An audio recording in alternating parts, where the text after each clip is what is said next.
नमस्कार मित्रांनो. सध्या पोखराचे फॉर्म सुरू झालेले हे सगळ्याला माहिती आहे, परंतु काय होतं माहिती आहे का, बरेच जण सीएससी सेंटरवर जातात अर्ज ऑनलाईन करण्यासाठी. पण काय होतं माहिती आहे का, काही सीएससी सेंटरवाले काय म्हणते की सध्या सुरू नाही आणि काही सीएससी सेंटरवाले तुषारचं समजा अर्ज करायला लागले ते कोटेशन आणायला सांगतात.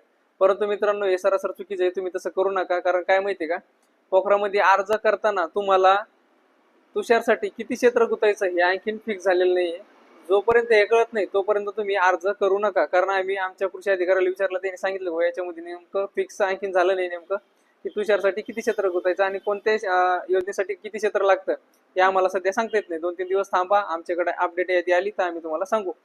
हो, तुम्ही गडबड करा फॉर्म भरण्याची, परंतु अशी गडबड करू नका. कारण काय होतं माहिती का, जर तुमच्याकडे 1 हेक्टर क्षेत्र असत आणि तुम्ही तुषार संचासाठी जर समजा 1 हेक्टर क्षेत्र गुंतिलं तर तुम्हाला येणारे दुसरे जे योजना समजा पोखरामधले त्या तुमचं खाली क्षेत्र राहत नाही. मग तुम्हाला त्याचं काय होतं, अर्ज करायला म्हणजे काही शिल्लक क्षेत्र राहत नाही. त्यामुळे तुम्हाला दुसऱ्या योजनेचा लाभ घेता येणार नाही. एकदा जर पोखरामध्ये तुम्ही तुषार सिंचनचा लाभ घेतला, त्याच्यामध्ये दिलेले क्लिअर मी आज फॉर्म भरून बघत होतो, कमीत कमी 5 वर्ष तुम्हाला डबल त्याचा लाभ घेता येणार नाही.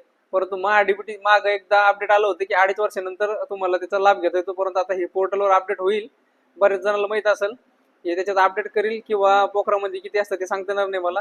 परंतु त्याच्यामध्ये पोर्टलवर दाखवलेलं होतं सरळ सरळ की मागील 5 वर्षात तुम्ही लाभ घेतलेला आहे किंवा नाही. तर त्यामुळे मित्रांनो, गडबड करू नका. जर समजा महाडीबीटी सारखं याला जर असेल पोखराला साठार, तर तुम्ही साठार करा. जे काय असेल ते कळल्याच्या नंतर सविस्तर त्याच्यावर व्हिडिओ बनवला जाईल.